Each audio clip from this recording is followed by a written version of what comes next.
အားလုံးပဲမင်္ဂလာပါခင်ဗျာ Israel Palestine သတင်းများကိုတင်ဆက်ပေးပါမယ် Israel Palestine နယ်စပ်က West Bank ဒေသမှာ Palestine အာဏာပိုင်အဖွဲ့ကတိုက်ရိုက်အုပ်ချုပ်နေတဲ့နယ်မြေတွေအတွင်းမှာ Israel ဘက်ကအခြေချနေထိုင်သူတွေဟာ2025ခုနှစ်ကထက်နှစ်ဆနီးပါးမြင့်တက်လာခဲ့တယ်လို့သတင်းဌာနတွေကဖော်ပြနေကြပါတယ်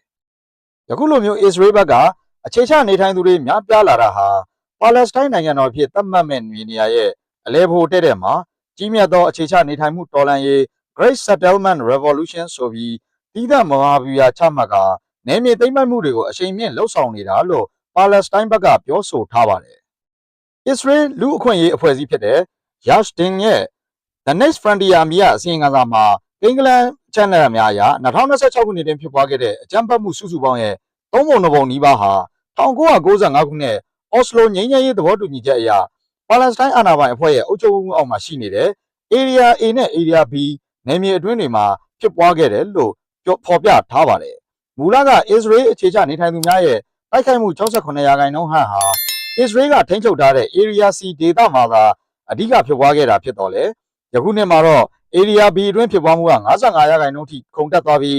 Area C မှာတိုက်ခိုက်မှုတွေရောကျသွားခဲ့ပါတယ်။ဒါဟာ Palestine ပြည်သူတွေအဓိကနေထိုင်ရာရွာတွေနဲ့မြို့တွေကိုပြစ်မှတ်ထားလာတဲ့မဟာဗျူဟာမြောက်အပြောင်းအလဲတစ်ခုဖြစ်တယ်လို့ Yashin အဖွဲ့ကထောက်ပြထားပါတယ်။ Israel ဘက်ကအခြေချနေထိုင်သူတွေကိုငွေကြေးနဲ့စက်ကရိယာတွေထောက်ပံ့ပေးနေတဲ့ Hilltop Foundation ကလည်း Ramallah နဲ့ Nablus မြို့ကြီးများကြားမှာစိုက်ပျိုးရေးနဲ့စစ်ရေးစခန်းအသစ်16ခုတည်ဆောက်ပြီးစီးကြောင်းအတည်ပြုထုတ်ဖော်ပြောကြားခဲ့ပါတယ်။ Israel မျိုးသားလုံခြုံရေးဝန်ကြီး Itamar Ben-Gvir နဲ့ဗန်နာရေးဝန်ကြီးတို့ကလည်း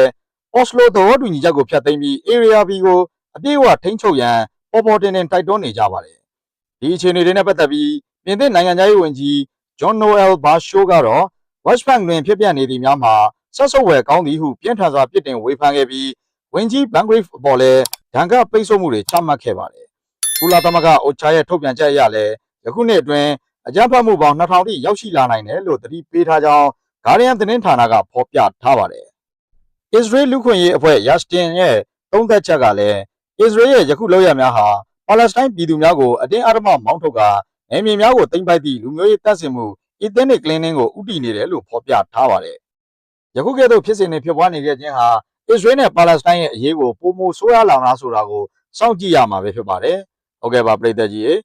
တို့ရဲ့ထင်မြင်ယူဆချက်ကိုလည်း comment မှာရေးသားဆွေးနွေးပေးခဲ့ကြပါဦးခင်ဗျာ။အခုလိုမျိုးနိုင်ငံတကာသတင်းတွေကိုစင်စက်မပြတ်သိရှိနိုင်ဖို့ကျွန်တော်တို့ရဲ့ Daily Flow Channel လေးကို like and subscribe လေးနဲ့အားပေးခဲ့ကြပါဦးခင်ဗျာ။ဗီဒီယိုလေးကိုအဆုံးထိကြည့်ရှုပေးတဲ့အတွက်အားလုံးကိုကျေးဇူးတင်ပါတယ်ခင်ဗျာအားလုံးပဲကျမ်းမာချမ်းသာဘေးရန်နဲ့ကင်းရှင်းကြပါစေခင်ဗျာ